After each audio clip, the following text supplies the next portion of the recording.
And so it literally felt like she wrote me and Anthony. It was so crazy. So yeah, those are my books. Okay. I need to read more novels. Yes. Come on. Yeah. The stuff you learn. Yes. I am not a novel reader. Oh my gosh, you're going to laugh when I tell you the book. No. I'm embarrassed. No. Oh my gosh.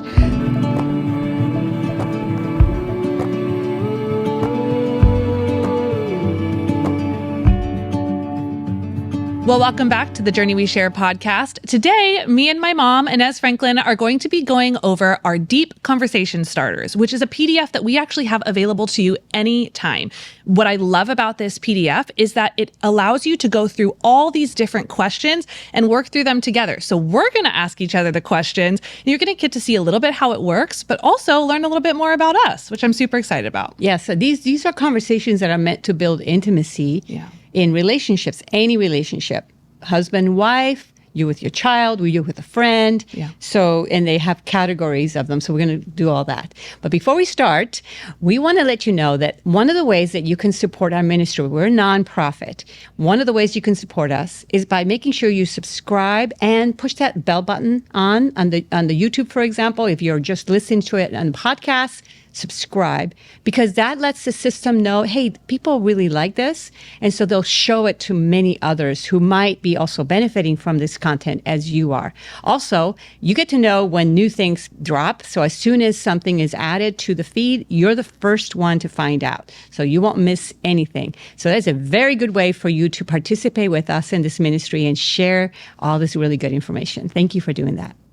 So I'm so excited. This has been one of our most utilized assets we've ever provided. And what's so interesting about it is I'm not surprised that you would create something like this, because as I was growing up, you always loved to do those like questions at the dinner table. We had like books and books of cards where you could pull it out and ask a question, had all these sort of things. But what I love is this one's really directed, like you said, around intimacy and building that kind of relationship, whether that be with a family member, a spouse, even a friend. Yes. So for those of you guys who have never seen it before, let me show you. It actually gives you 4 different categories: emotional, intellectual, spiritual, and physical. For today's purposes, we will not be doing the physical. That's mainly for in a relationship, a romantic relationship. However, the emotional, intellectual, and spiritual have so many cool questions. Yes. So we're just going to kind of jump around and ask each other some fun questions and go over the answers together. So I'm going to start in the emotional intimacy section.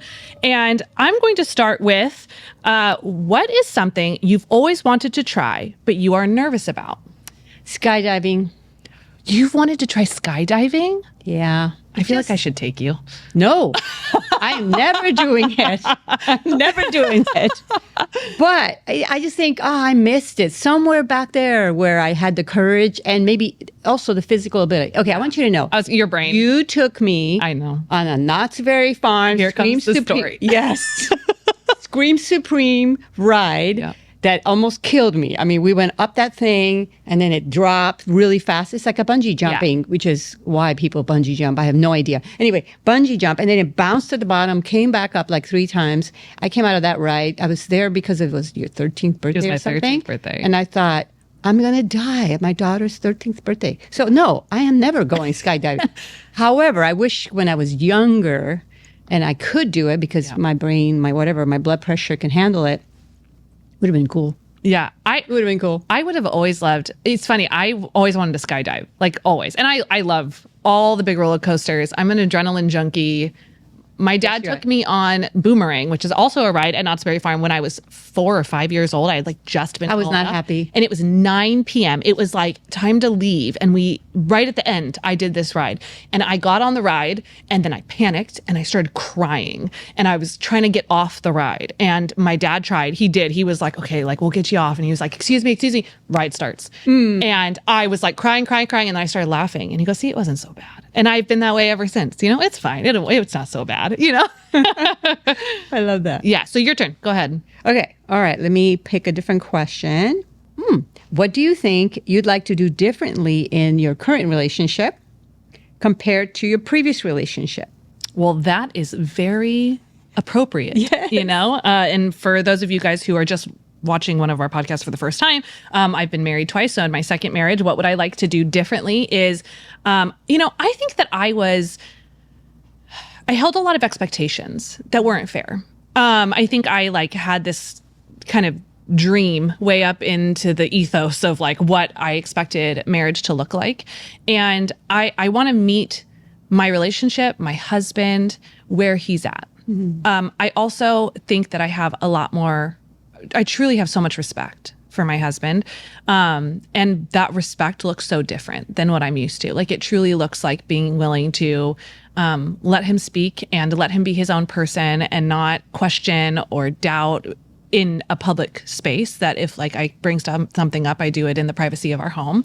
So that's something that I've been wanting to do differently. I like that. Yeah. For Jim and I, it has been putting Jesus at the center, because in my prior relationships, that was not the case. Yeah. So for both of us, that change definitely, like it transformed. It really helped us make it through so many challenges, because we always, and even today, obviously this is we've been married 22 years now. Even today, when we get into any kind of a challenge, we just did this last weekend. It was something so small and dumb, it's ridiculous.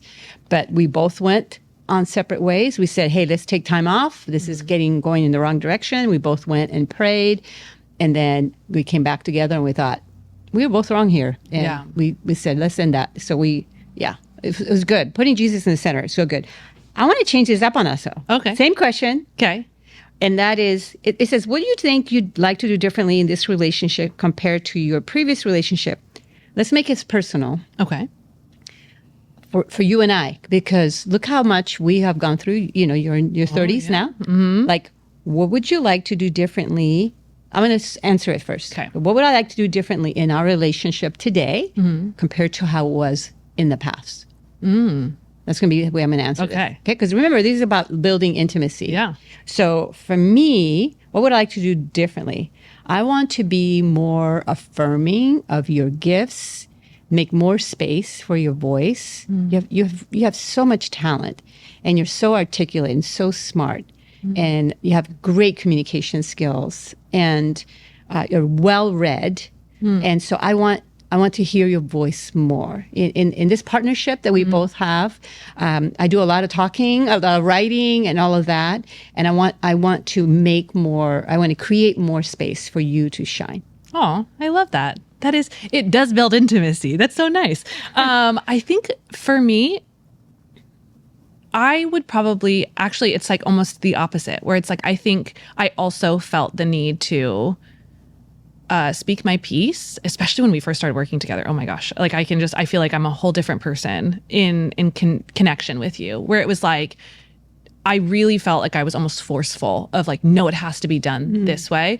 And time and space and growth and respect for you, and like seeing how far you've brought Trochia and how you handle things with such wisdom and grace has like allowed me to take you directly at your word and be like, oh, okay, you have a vision, and I trust your vision in what that looks like, you know? So I feel like it's mutual. I think we have grown. How many years have we been working together now? It was 2020, so it's been 5 years. 5 years. Yeah. Come on. Yeah.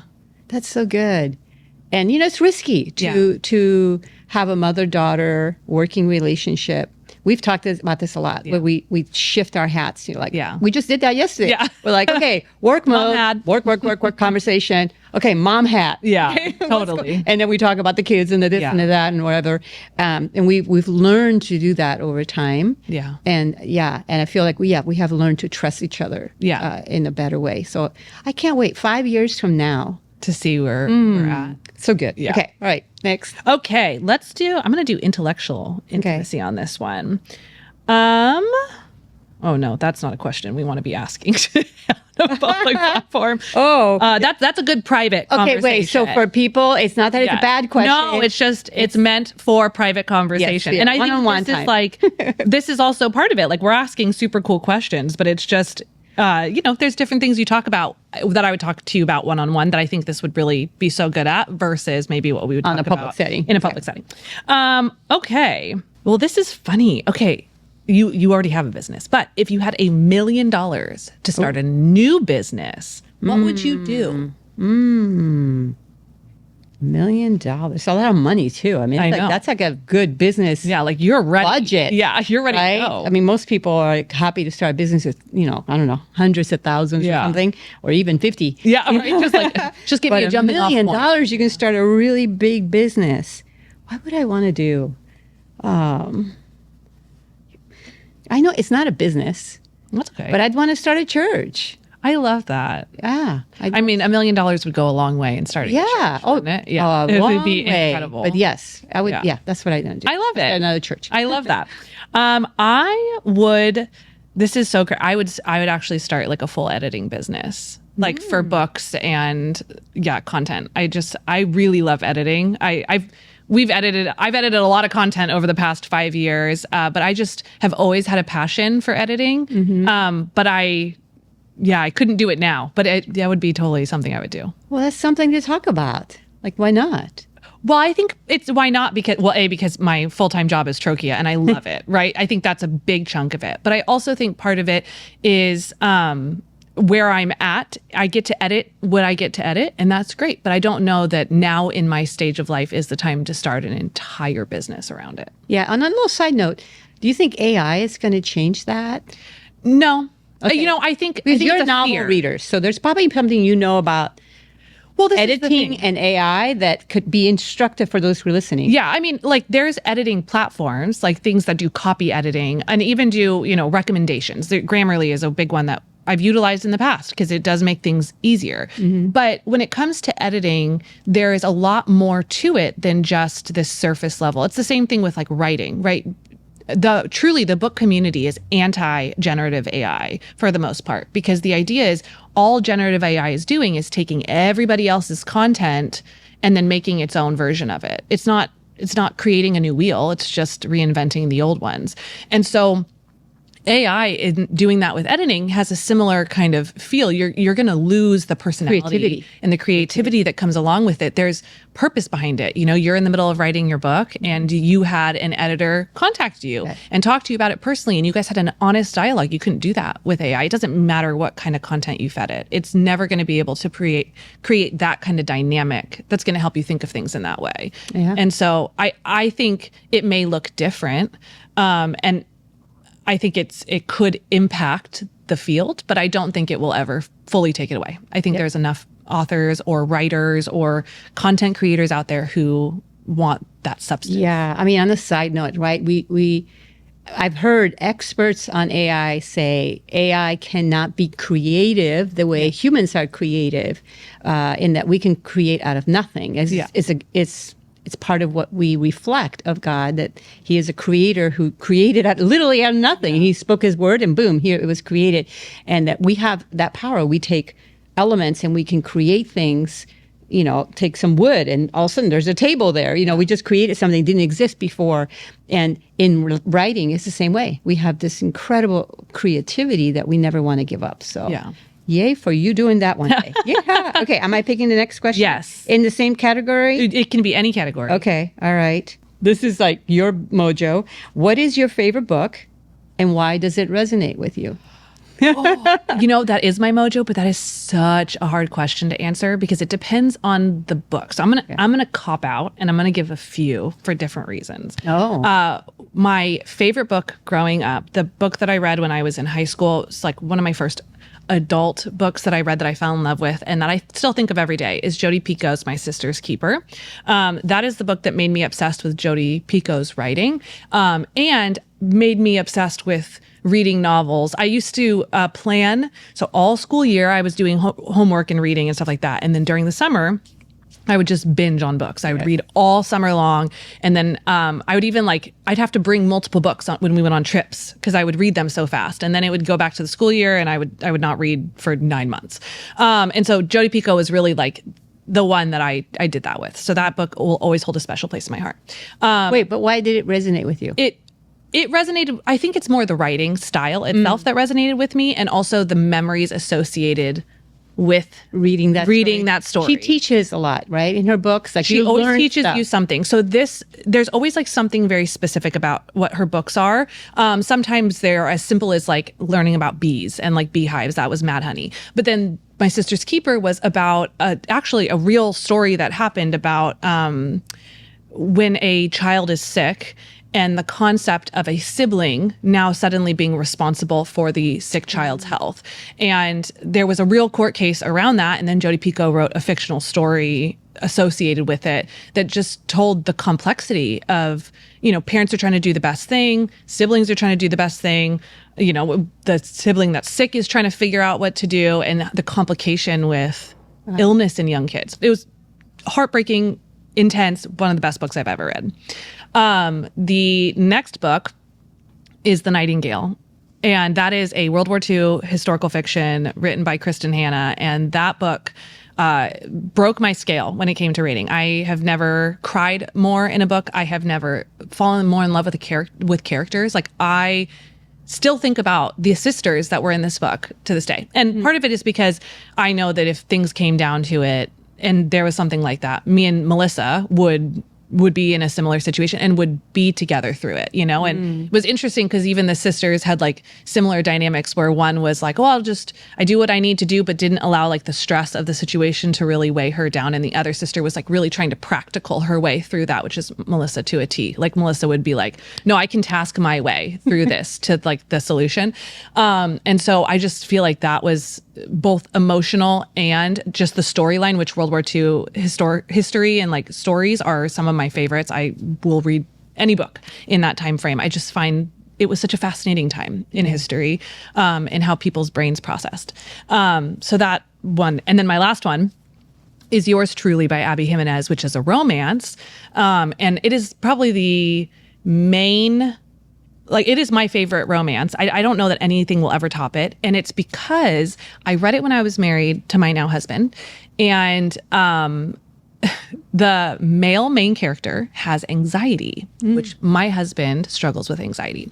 And so it was so interesting. She wrote it so well to tell this story about a romantic relationship where you're dealing with anxiety, but almost always when you deal with that, it's the female. So like having it be that the female was not a genuinely anxious person and the male was, and like the communication dynamics and the processing, and like I sobbed throughout that entire book because I was just like, oh my gosh, it's like my love story written in paper. It was just so crazy. It was so beautifully. And the female main character was divorced. And so this was her first relationship, like true relationship outside of her divorce. And she was struggling with like feeling like, how do I know that I'm not going to make this mistake again? Which is like stuff that I struggled with when I ended up in a relationship with Anthony. Have you ever felt like your conversations with your loved one are stale? Like you're on repeat, having the same conversations over and over again, and you're looking for a way to deepen your intimacy, to kind of bring a refresh sense to your relationship? Well, we have created for you a PDF called Deep Conversation Starters. In it, it has 36 questions organized in 4 key areas of intimacy: emotional, intellectual, physical, and spiritual. And these questions allow for you to have new conversations with your loved ones. Whether it's your spouse or a friend, you will find these to be very refreshing. So you can download this free PDF for our subscribers, which is found in InesFranklin.com/Deep Conversation Starters. And so it literally felt like she wrote me and Anthony. It was so crazy. So yeah, those are my books. Okay. I need to read more novels. Yes. Come on. Yeah. The stuff you learn. Yes. I am not a novel reader. You aren't. Oh my gosh, you're going to laugh when I tell you the book. No. I'm embarrassed. No. Oh my gosh. Okay. Oh my gosh, I'm going to say this. You're saying all that. I'm like, that's pretty deep, man. Of course, the Bible. Yes. Okay. Of course. I mean, the Bible, period. The Bible. Yeah. But my favorite book, why does it resonate? There's a book called How to Read a Book. And it's an old book written, I think, in the 1920s. And literally, they talk about how to read a book, how to read a novel, which, by the way, their recommendation on how to read a novel is you read it through. Yeah. You read it as fast as you can through, the way you'd sit down and watch a movie. You don't stop in the middle of the movie on a good scene. You know, you keep reading until it's done. That's how they recommend reading a novel. That was a short portion of that book. But reading nonfiction books, there's a strategy to read them well, read them quickly, and understand their point and engage with the material. And since I'm a geek and I have a library of books. Yes. And you love nonfiction. That and must I have love been nonfiction. so useful. That book taught me so much on how to read. I read that book 6 times. If you saw the physical book, it has more writing, highlighting, notes than any book I've ever read. And it resonated with me because it instructed me on how to read nonfiction well and get what I need out of the book quickly. I can read a nonfiction book, say a 300-page book in 1 hour, using the techniques I learned, and actually really know what the book is about, what the main arguments are, what the thesis is, what the author's bias is, the structure of I know a lot of stuff. Yeah. When I come out of that 1 hour reading because of that book. But that is a seriously geeky thing. That makes perfect sense, though. Gosh, that makes perfect sense. Okay, I'm gonna read a novel. Yeah. Okay, I'm gonna make a promise somewhere here What? in the next year. Okay, I'm gonna write it down. You know, in the next year, I'm gonna read a novel and learn something. One of those that you read The Nightingale. Read The Nightingale. Okay, you will love that book. Okay, and it'll take you a while because it's a big book. Okay, if you listen to the audio, she has a French accent. So since they're from France, right? Yeah, it's beautiful. Okay, your turn. Oh no, my turn. We're going to spiritual now, huh? Yeah, let's do it. Okay. There's 40 questions, I believe, in this set. 10 questions for each category. So we're only touching on a few here so that our audience can get a sense of what they can get from this free downloadable PDF that they can click around it because you can move around from the menu and all that. So, I mean, this is such a great, that's why people are downloading it all the time. It's such a great resource. And they do, as you guys have seen today, the questions are awesome. Like the questions they have. Okay, so let's say this is so perfect. What spiritual discipline do you want to deepen in the next year? Oh, that's good. Well, I actually have an answer for that. Okay. I am reading A.W. Tozer's book on deepening our relationship with God. I love that. I'm trying to think of the title, though. I'm embarrassed. I will remember the title in a moment. It sent my bot. But anyway, he talks about understanding the treasure of God, the treasure that he has for us. And one of the ways to really do that is to be and memorize scripture. And so I've been trying to memorize scripture. So what is a spiritual discipline that I'm trying to deepen? I just started with that maybe in August or maybe the end of July. I'm memorizing Psalm 63 again. I have memorized it in the NIV version. I'm memorizing in the CSV because I forgot half of it. I do, I memorize stuff. It's a lot. I hate that. Then also, you're like getting your doctorate. You're whatever. Like I would think if I memorize it, it's in there for good, but I guess not. Yeah, you gotta anyway, find it. So I'm rememorizing Psalm 63, and I'm memorizing in our backyard. We have these literally rocks that have passages engraved in them. They're the passages for our church verses. Our church selects a verse every year. The elder board selects a verse. It's for our church. And Jim and I have participated on the elder board. And so for every year we've participated, we made a rock with that verse. Yeah. And they're all over our backyard. And it doesn't look hokey, maybe. I don't think it does. It actually looks super cool. Okay. And people love them. They do love them. Yeah. And I realize I want to memorize every one of those. I love that. And I don't have them memorized. So it's one of my ways now so it's one of my spiritual disciplines. I'm trying to rest. So I've got this ring, that gives you all the information about how you're doing. It's constantly telling me you're stressed. You spent way too many hours of this stress. Well, I am not surprised. And it says, take some time to rest, and so when I do it, it tells me, well done, you rested or whatever. So one of the ways I'm resting is I'm walking around the backyard and pausing at these rocks and reading them and seeing if I can memorize them. So I'm trying to memorize scripture so that it's deep in my heart and it will draw me closer to God. So, I love that. Yeah. Long answer. No, it's good. I love that. Mine is Sabbath. I had a season of my life after my separation into, I'd say the last month, like me and my husband have been intentionally slowing down, but like where we were running, I was running full speed and then he met me and we both ran full speed forward, and it's been so crazy. And so we've actually taken pretty big steps to no, we're gonna rest. We are actually gonna choose to Sabbath. And that is so hard for me. I am a hurrier. I am a busy body. So between the two, you have the harder time? So we I would both think he do. would have We that. both Yeah, do. okay. We are the same in that. We are both busy people. Yeah. And he also struggles with it, which doesn't help me because like I rush and then he's like, great, I'll meet you there. You know, I'm flying full feet. Yeah, let's go. You know, and then sometimes like I'm like, oh no, wait, we need to rest. And then he has a hard time slowing down to like match that. So it's been a big practice of mine instead of forcing him, you know, to slow down is I'm just going to slow down and he will match my pace because him and I are really good in that partnership of like, we know what we need. And so I don't have to tell him, hey, we need to rest. Hey, we need to rest. But I'm going to rest. And then he's like, oh yeah, I can rest. I can slow down.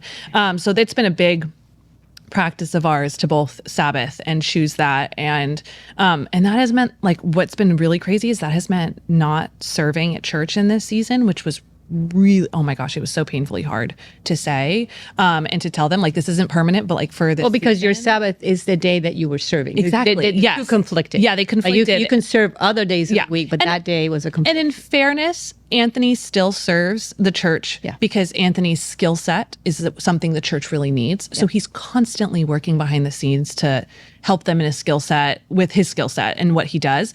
But like the way I served consistently at the church was on Sundays as a producer and telling the team like I am taking an intentional Sabbath and I love you was so hard. I felt so guilty. And you know what's crazy is all of them, because they're good, strong believers, were like, no, rest is important. And I'm glad you're taking that chance, you know, taking that time.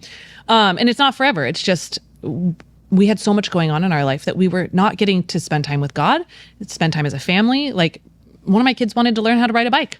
I had no time to teach him because Saturdays we were doing family events and friends coming over and, you know, cleaning up the house because the week gets crazy. And then Sunday we were at church all day and then everyone's tired, you know, and especially during the school year, the kids are also tired, like heading into the weekend. So we're not wanting to start Saturday and run off. So we were missing out on these little things that are just being a family. So it's just a season, but we've been really focusing on that. Well, I hope it's not a season. I like the practice. The Sabbath, of it. the Sabbath practice is of it. important. You know, it's funny you were sharing about Anthony meets you, you know, in your rest.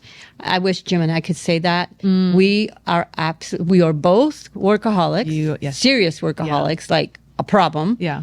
But when the minute one of us rests, the other one gets hyper. Yeah. It's ridiculous. If I decide I'm going to rest and I just sit down to like, read, you gotta clean. He's running around circles around me, so I can't rest because I see him working. I feel guilty. If he rests, I get all hyper. I mean, we've talked about it and try to stop it. It's a thing. It's a problem. So funny. That's literally the opposite. I'll say that's literally the opposite of me and Anthony. Like we're trying to learn. But I will say that what makes that hard is it has truly required in me an act of, I see how hard he's working and I'm not going to feel guilty that he's working and I'm resting, which is so hard for me. Like, cause I was running really fast and then he runs really fast. And so then we ran really fast together. And then I felt like, oh, then I can't slow down, right? Like there is always something to be done in a house. So if I'm not working, I can be taking care of the kids. I can be doing laundry. I can be doing dishes. I can be cleaning up the house, right? There's like all this stuff that I can be doing. So then I just kept doing it. And having to choose, I know he's working really hard and it's his way of loving me and it's his own thing and I don't have to hold that and I'm going to choose to sit down on the couch right now despite that. Yeah. You know? Yeah. I do that sometimes. I'm successful once in a while. Yeah. Once in a while. Okay. Well, that was fun. And that was just... Wait, you have to do one. Oh, I haven't done one? Okay. No. Sorry. I thought we did them already. Oh, how can I be praying for you? Well, we have two pretty big things happening in our personal life that you're aware of. We're not going to talk about it. We're not going to talk about it yet. I'm going to give hints because probably in the next month or so, these podcasts, you'll start hearing about it. But there's just personal growth happening right now. And they're really exciting. They're also very scary. There's a lot of unknowns associated with it. And so I could use prayers for peace and for faith. And my prayer that I always pray, I always love it when other people pray it with me, is God fill in any gaps that we miss. So I love that. Yeah. What about you? I'm writing a book. I'm publishing a book. So it's the editing package came back to me from the editor, and it has a lot less edits than I expected. I always expect them to like tear it apart in 10 million pieces, and I got to go put it, but it's not. So now I get to approve those in the next week and then send it forward, and the process begins. In fact, I think today I get some samples of the cover. Anyway, it starts to feel like, okay, this thing is going to happen. It's now, when you write something, you don't never feel like you're finished. Like I never feel like I'm done. I could keep working on it. In fact, there's a book that I read partially and used for the book, and I would love to read the rest of the book, maybe add more to my book. But I keep telling myself, no, you're done. You're done. You got to stop. This book is going to go.